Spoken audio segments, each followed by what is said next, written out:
Christmas dinner is supposed to feel like home. The smell of pine and candles, the sound of family moving around each other with the easy rhythm years. My mother used to say that Christmas wasn't about the food or the gifts, it was about the table, who was sitting at it, whether everyone at it still meant something to each other. She said that every year until she couldn't anymore. That was 3 years ago, and now her house was mine. The same kitchen, the same dining table she'd had since before I was born, the same window above the sink that faced the backyard oak tree she planted the year she got married. I kept all of it exactly the way she left it. That probably should have told me something about where I was in my grief, but it also told me something about what that house meant and what I was never going to let go of without a fight. Which brings me to Christmas Eve, this past one. 15 people around that table. Her side of the family mostly. Her mother, her sister Dana, Dana's husband, a few cousins I'd met twice. My brother at the far end, quiet, watching, the way he always does when he senses something is about to go wrong. The food was good, the wine was flowing, and for a while, maybe 40 minutes, it felt normal. It felt like what we were supposed to be. Then my wife Carrie set down her glass. She didn't raise her voice. She didn't need to. Carrie has always understood that the most powerful way to say something devastating is to say it calmly, in a room full of people, where no one can react without making a scene. She looked at me and said, "We really need to talk about the house. I think this is the year we finally make a decision." The table shifted. Not physically, but I felt it. That collective intake of breath that happens when people realize they're about to witness something they weren't supposed to. I said, "We can talk about it later." She shook her head, picked her glass back up. "I think later keeps becoming never." We're sitting on a serious asset and we're not doing anything with it. It doesn't make sense. Her sister nodded. Of course she did. I kept my voice even. This isn't the time. And that's when Carrie said it. Not loud, not hysterical, just clear, in front of every person at that table. Sell the house, or I'm done. No one moved. My brother's jaw tightened. Her mother looked at the centerpiece. Dana reached for the breadbasket like she hadn't heard, even though she absolutely had. I looked at Carrie for a long moment, long enough that it stopped feeling like a pause and started feeling like an answer. Then I said, "Okay." Just that. One word. She blinked. She had expected resistance, a defense, emotion. She had prepared for a fight, and I had just walked off the field. "Okay," I said again. "We'll handle it." Dinner continued. People started talking again the way people do when they're desperate to pretend something didn't just happen. Wine got refilled. Someone made a joke. My brother looked at me across the table with an expression I knew well. It meant, "What are you doing?" I didn't answer him. I just finished my meal, helped clear the plates, and went to bed before midnight. But I didn't sleep, because she thought okay meant surrender. It didn't. I need to tell you about the house before I tell you about the marriage, because you can't understand one without the other. My mother bought that house in 1987 with my father, 2 years before I was born. It was a 3-bedroom Craftsman on a corner lot in a neighborhood that wasn't fashionable then, but slowly became one. By the time my father left, I was 9. It was just her and me and my brother inside those walls. She worked 2 jobs for 6 years to keep it. Never complained about it once. Not to us, anyway. When I was in high school, she refinished the floors herself over a single summer weekend, watched 3 YouTube tutorials, rented the equipment, and did it room by room. I helped her move furniture. My brother was useless. We laughed about that for years. She paid off the mortgage 4 months before she was diagnosed. She left the house to me, specifically. Not split between me and my brother, to me. We talked about it before she passed. She knew I was the one who would keep it. She knew my brother would sell it inside a year, not because he's a bad person, but because he moves through life differently than I do. She trusted me with the thing she'd worked hardest to protect. That trust was not something I was ever going to treat lightly. Carrie knew all of this when we got married. We met 6 years ago, married after 2. She was sharp, funny, confident, The kind of woman who walks into a room and immediately understands the social architecture of it. I admired that. I still do, honestly, even now. She wasn't performing when we dated. I believe she meant what she said back then. But people change inside marriages. Or sometimes marriages just make visible what was already there. The first time the house came up as a financial topic was about 8 months after the wedding. We were talking about investments, loosely, the way couples do when they're starting to think about the future. She mentioned that we were sitting on equity and that it felt like a missed opportunity. I said the house wasn't part of our financial picture. She nodded and let it go. The second time was a year later, more specific. She'd talked to someone, she didn't say who, about what properties in that neighborhood were listing for. The number she gave me was accurate. She'd done research. I said the same thing I said before. She pushed a little harder this time. I held the line. She let it go again, but it felt different than the first time. The third time was 6 months before Christmas dinner. That conversation didn't end with nodding. It ended with her telling me I was being emotionally irrational, that I was letting grief drive financial decisions. That keeping the house wasn't honoring my mother, it was refusing to move on. That one landed differently than she intended, not because it hurt, but because it told me something about how she saw the house, and by extension, how she saw what I owed her versus what I owed myself.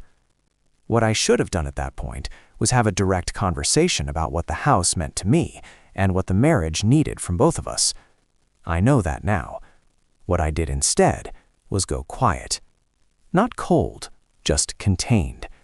I started paying closer attention to what she said, to who she talked to the pattern underneath the pattern. And patterns, once you start looking for them, have a way of becoming very hard to unsee. Here's the thing about being a quiet person in a conflict. People mistake stillness for unawareness. Carrie knew I was private. She knew I processed things slowly and didn't escalate easily. Over 6 years, she had learned that when I went quiet, I was either fine or I was hurting, and she had gotten comfortable assuming it was always one of those two things. She never considered the third option, that I was paying attention. It started small. A comment her sister Dana made at a barbecue last summer, something about, "When you guys finally liquidate that property," said with the casual confidence of someone referencing a plan already in motion, not a possibility, a plan. I didn't react. I filed it. Then in September, I borrowed Carrie's laptop to print something when mine was updating. Her email was open. I wasn't looking for anything, but a thread was right there on the screen, subject line visible. Corner lot valuation. Dana's name in the chain. A name I didn't recognize. And Carrie's responses, the most recent one saying, "I'm working on it. He's resistant, but it won't last forever." I printed what I needed and closed the laptop. I didn't say anything that night, or the next day. I needed to understand the full shape of what I was looking at before I decided what to do with it. I called my attorney the following week. Not a divorce attorney, the estate attorney who had handled my mother's will. I told him I wanted to understand my options for protecting the property from any future claims, including marital claims. He explained the concept of a domestic asset protection trust.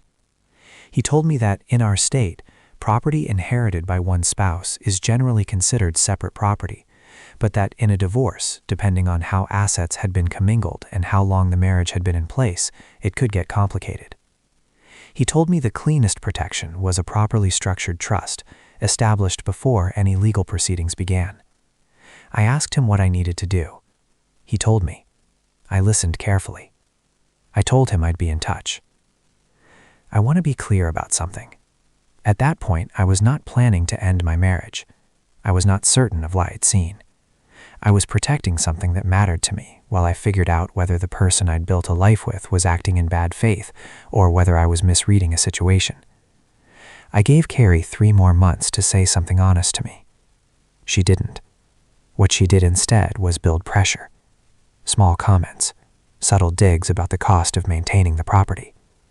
A conversation with my brother, which he told me about immediately, where she floated the idea of both of them talking sense into me. My brother had told her he wanted no part of that. Then he called me and said, "Something's off with her. You need to be careful." I was already being careful. By the time Christmas dinner arrived, I had spoken to my attorney twice more. The paperwork wasn't filed yet, but it was drafted, reviewed, and sitting in my email, ready to send with one instruction. When Carrie made her ultimatum at that table, calm, public, designed to corner me, she thought she was forcing my hand. She didn't know my hand had already moved. I was up at 5:30, not because I set an alarm. I just didn't sleep in any real way after midnight. I lay in the dark next to Carrie, listening to her breathe, thinking through the same sequence of thoughts I'd been cycling through for 3 months. At some point, the bedroom window started going gray with early light, and I decided that was enough. I got up quietly, went to the kitchen, made coffee. I stood at the window above the sink and looked at the backyard oak tree my mother planted the year she got married. It was bare in December, just the skeleton of it visible against the pale sky. But I knew what it looked like in April. I'd watched it every spring my whole life.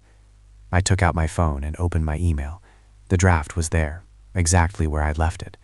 I'd read it so many times over the past 2 weeks that I could have recited it from memory. It was addressed to my estate attorney. The subject line was simple. No drama, no signal of what it meant. Just a case reference number and the word, proceed. 1 word to send, same as 1 word at dinner. I read the draft one final time, not because I was uncertain, because I wanted to be sure I was doing this clearly and not reactively. There's a difference between a decision made in anger and a decision made after months of careful thought that finally has its moment. This was the second kind. I pressed send at 6:14 in the morning. Then I put my phone face down on the counter and finished my coffee. My attorney had told me the confirmation would come back within the hour on business days, but that the trust instrument itself, the document that formalized the transfer of the property into a protected structure under my name alone, would take a few days to fully process. What the email set in motion was the filing, the legal clock starting, the point after which any claim against that property in a divorce proceeding would run into a wall. I wasn't hiding it from her. That's important. I printed the confirmation email when it came through at 7:40. I printed the summary page my attorney had prepared, a plain language explanation of what a domestic asset protection trust meant for the property and for both of us in the event of any future legal proceedings. I put both pages on the kitchen counter. Not in an envelope, not hidden under anything, just there, face up, next to the coffee maker, where she would see them the moment she came downstairs. Then I went and took a shower. She came down at 8:15. I heard her footsteps on the stairs, the particular rhythm of them, the way she always paused on the 3rd step from the bottom when she was still half asleep. I heard her go into the kitchen. I heard the sound of the coffee maker. Then silence. Not the silence of someone reading something quickly, the longer silence of someone reading something twice. Then a 3rd time. The silence that happens when the words on a page are rearranging something in your understanding of your own situation. I finished getting dressed, came downstairs. She was standing at the counter, both pages in her hand, still in her robe. Her coffee was sitting untouched next to the machine. She looked up at me, and for the first time in a very long time, maybe ever, Carrie had no idea what to say. She found her words. It took about 30 seconds, but she found them. "What is this?" I poured myself a second cup of coffee, leaned against the counter across from her. "It's exactly what it says it is. The house is in a trust. My name only. It's protected." She set the pages down slowly. "You did this last night?" "I sent the instruction this morning. The groundwork's been in place for weeks." That landed. I watched her process it. The realization that this wasn't a reaction to dinner, that I had been moving quietly in a direction she hadn't seen. "You went to an attorney without telling me." You researched property valuations without telling me. You had email conversations with Dana about liquidating an asset that isn't hers without telling me.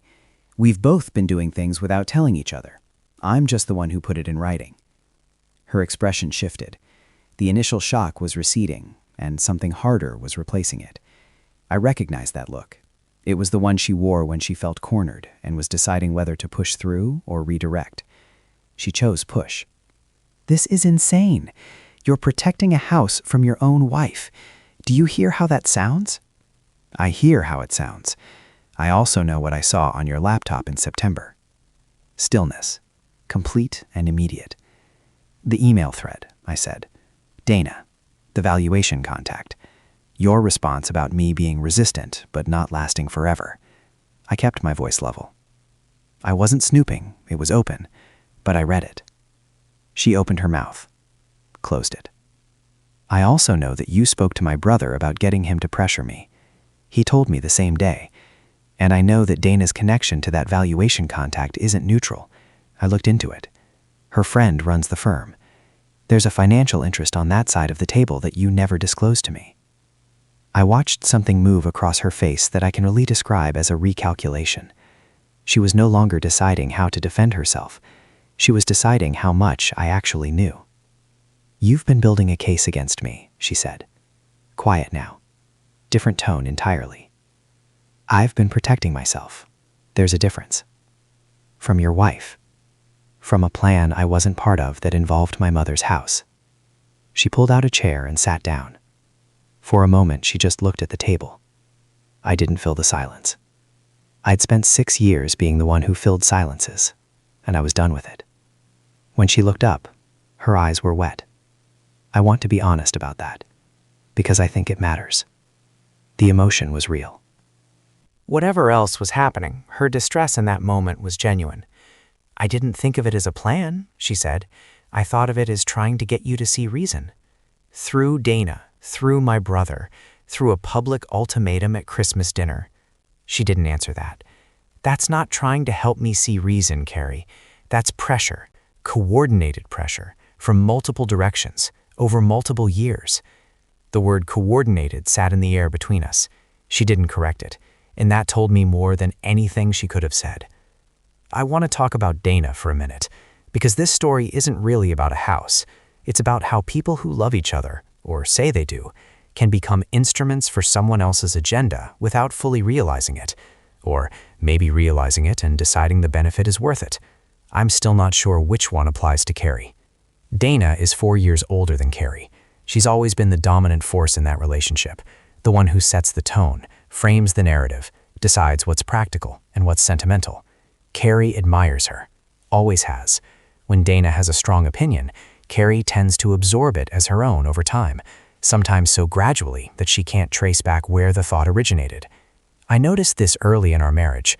I didn't think much of it then. Every family has its dynamics. What I didn't know until I started looking, really looking, was that Dana had a direct financial stake in the outcome she was pushing Carrie toward. Her close friend from college, a woman named Patrice, runs a boutique real estate firm that specializes in older properties in transitional neighborhoods. Exactly the kind of firm you'd call about a craftsman on a corner lot in a neighborhood that had spent 20 years quietly becoming desirable. I found Patrice's name when I searched the real estate firm connected to the valuation contact in Carrie's email thread. It took me about 15 minutes. I don't know the exact arrangement between Dana and Patrice. Could be a referral fee, could be a favor economy that runs on reciprocity, could be something more formal. What I know is that Dana had been steering Carrie toward this outcome for at least 2 years, and that she stood to benefit if the property sold through her connection. I also know that Dana was the one who suggested the Christmas dinner approach. I know that because my brother told me. Carrie had looped him in, wrongly assuming he'd be an ally, and in that conversation, Dana had been on speakerphone. My brother heard Dana say that a public moment would be harder for me to walk back from, that it would create social pressure on top of marital pressure, that it would work. She understood my personality well enough to design a trap around it. I'll give her that. What she didn't account for was that I'd spent 3 months understanding the trap before I walked into that dining room. I don't think Carrie is a villainous person. I've sat with this long enough to say that without bitterness. I think she trusted her sister's framing so completely that she stopped questioning whose interests were actually being served. She told herself it was about our financial future. She may have genuinely believed that. But belief in a justification doesn't change what the action is. And the action was a coordinated push, engineered by Dana, carried out by Carrie, to extract value from a property that held everything I had left of my mother. That's the part I couldn't forgive. Not the disagreement, the architecture of it. I gave her until the afternoon. Not as a tactic. I genuinely needed a few hours of space, and I think she did too. I went for a long drive. Nowhere specific, just moving. And when I came back, she was sitting in the living room with a cup of tea that had gone cold.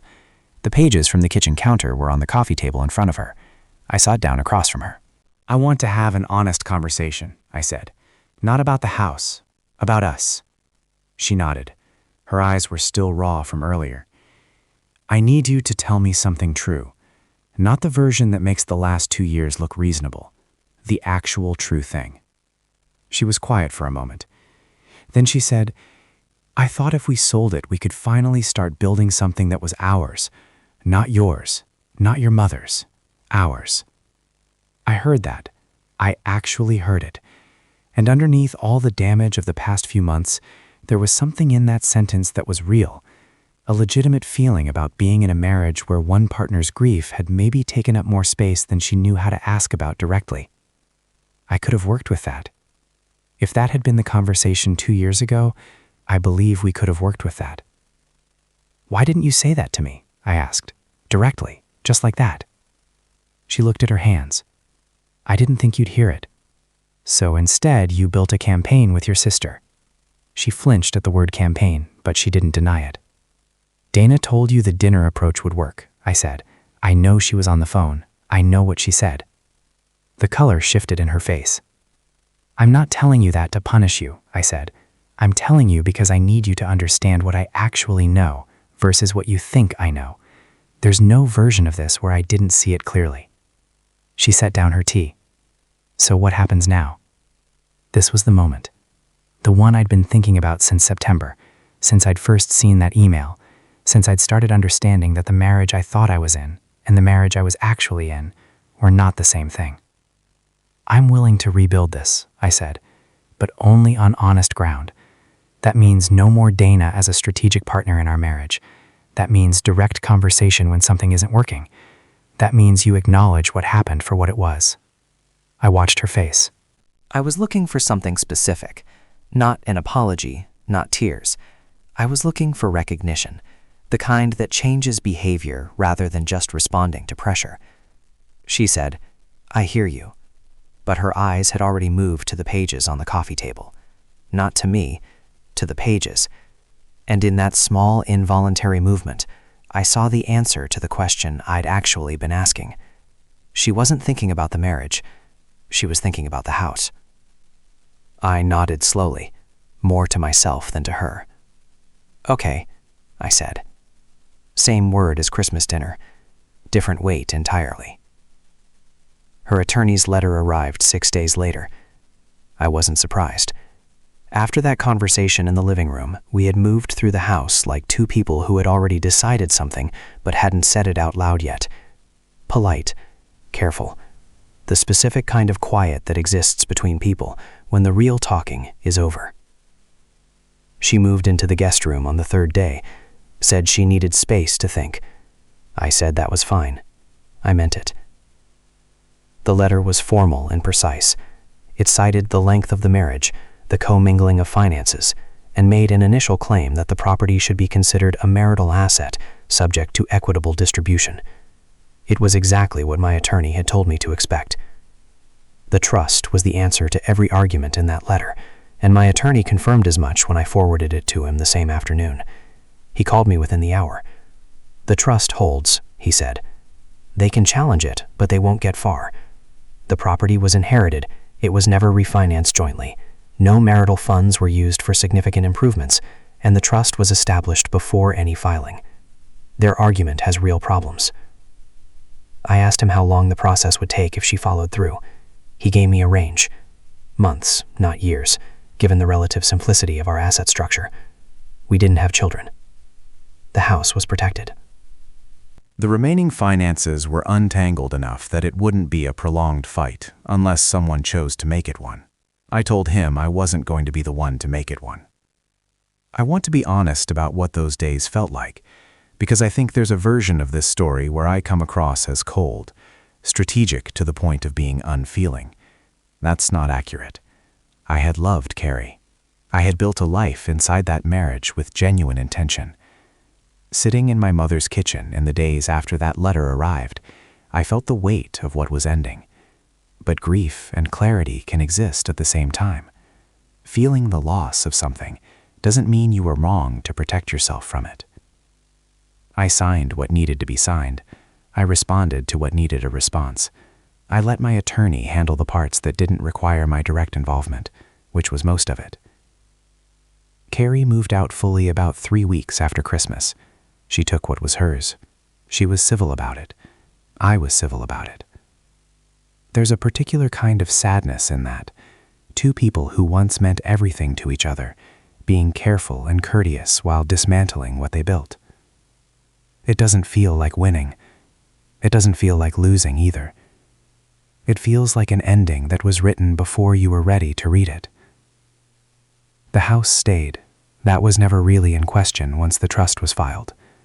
But there's a difference between knowing an outcome intellectually and standing in your mother's kitchen after the last box leaves and understanding what it cost to get there. I stood at the window above the sink for a long time that evening. The oak tree was still bare, still standing. The divorce finalized on a Tuesday in late March. No ceremony to it, no dramatic moment. My attorney called, told me it was done, and I thanked him and hung up. I was sitting at the kitchen table when the call came. I made a note in my phone to send him a thank you, and then I sat there for a while doing nothing in particular. That's how most real endings arrive, not with a confrontation or a revelation, just a phone call on an ordinary Tuesday that closes a door you'd already stopped walking through. Spring came early that year. By the first week of April, the oak tree was budding, that pale green that only lasts about 10 days before it deepens into full summer color. My mother used to point it out every year without fail, the same excitement each time, like it was the first time she'd ever seen it happen. I used to think that was just her personality. Now I think she understood something about paying attention to the things that return. I spent that spring doing work on the house I'd been putting off for 2 years. Not renovations, nothing that changed the character of it, just maintenance, the kind of steady attention a house needs when someone is actually present in it. I refinished the back porch, replaced the gutters, repainted the front door of the same color my mother had chosen, which I had to take a chip of the old paint to a hardware store to match exactly. The neighbor across the street, a woman in her 70s who had known my mother for 20 years, stopped me one afternoon when I was working in the front yard. She said the house was looking good. She said my mother would have been pleased. I didn't trust myself to say much back. I just nodded and kept working. Dana never reached out. I hadn't expected her to. Whatever arrangement she had with Patrice and whatever role she'd played in engineering those 2 years of pressure, none of that was going to result in an apology. People who operate the way Dana operates don't experience accountability the same way. They move on to the next situation and apply the same logic. Carrie sent one text in May. It said she was sorry for how things had gone, that she had done a lot of thinking, that she understood now that she had let Dana's perspective become her own in ways she hadn't examined closely enough. I read it twice. I believed it was sincere. I didn't respond, not out of cruelty. There was just nothing left to build a response on. Sincerity after the fact is real, but it doesn't reverse architecture. It doesn't change what was designed and executed. It just means the person finally sees it clearly once the outcome is no longer in their favor. Maybe that's too hard a position. I've asked myself that. But I keep coming back to that moment in the living room, her eyes moving to the pages on the coffee table instead of staying on me. That involuntary tell, that one small movement that answered every question about what she was actually weighing. Christmas came around again, 11 months after the dinner that started all of this. I cooked for my brother and his family. His 2 kids ran through the same hallways I ran through. His youngest sat in the same chair at the table where my mother used to sit. We ate well. We talked about ordinary things. At some point in the evening, my brother looked at me across the table, the same look he'd given me at last year's dinner, but different now. This time it meant something else. It meant, "You're okay." I raised my glass. He did the same. Outside the window, the oak tree stood bare again against the December sky, still rooted, still standing, same as it had been through everything. I've thought a lot about what this experience was actually about, not the legal mechanics, not the property law or the trust instrument or the attorney calls. Those were just the tools. What I've thought about is the thing underneath all of it, the question of what happens to love when it gets routed through other people's interests. Because that's what occurred here. Not a simple betrayal, not a wife who stopped loving her husband and wanted out. Something more complicated, and in some ways, harder to grieve. A genuine feeling. Carrie's desire to build something that felt like ours, that got intercepted by her sister's agenda and reshaped into something that served a different purpose entirely. I don't think Carrie ever sat down and decided to work against me. I think she sat down with Dana enough times, over enough years, that Dana's framing became her instinct. That's how influence works inside close relationships. It doesn't announce itself. It accumulates. What I learned from that is something I wish I'd understood earlier in the marriage. The people your partner takes counsel from are not neutral. They have their own histories, their own needs, their own financial and emotional stakes. When someone you love starts absorbing another person's perspective as their own, that's worth a direct conversation. Not an accusation, a conversation. I didn't have that conversation early enough. That's on me. I also learned something about the difference between patience and passivity. For years, I had told myself that staying quiet, staying calm, not escalating, was the mature approach to conflict. And in some ways it is. But there's a version of that stillness that isn't maturity, it's avoidance. It's hoping the problem resolves without you having to name it clearly. I named things too late, and by the time I was ready to name them, the other person had already moved too far in a direction that couldn't be walked back. The house is still mine. I want to say that plainly, because I think people will wonder. The trust held exactly as my attorney said it would. There was no prolonged legal battle. The property was never seriously in jeopardy once the filing went through. What I protected, I kept. But I want to be careful about how that sounds, because keeping the house wasn't winning. It was just not losing the one thing I had drawn a line around. Everything else, the marriage, the future I thought I was building, the version of my life that included Carrie in it, that's gone. You don't get to protect one thing and call it a victory when the larger thing has collapsed around it. What I have now is clarity. A house that still smells like my mother's cooking on the days I make the same recipes she used to make. A relationship with my brother that got stronger through all of this. A much cleaner understanding of what I will and won't negotiate when it comes to the things that matter most to me. And a boundary. Not a wall. I want to be precise about that distinction. A wall keeps everything out. A boundary is specific. It says, this thing, right here, is not available for compromise. Everything else we can discuss, but not this. I know where my boundary is now. I didn't before. That knowledge cost me a marriage to learn. I'm not going to pretend that's a small price. It isn't. Some mornings it's a heavy thing to carry, the understanding that a relationship you invested years into was quietly being steered somewhere you never agreed to go. But I stand in my mother's kitchen, and I look at that oak tree, and I think about what she understood. That some things are worth the work of keeping. That paying attention to what returns matters. That the table you sit at, and who sits at it with you, is not a small thing. She was right about that. She was right about most things. I'm still learning to be.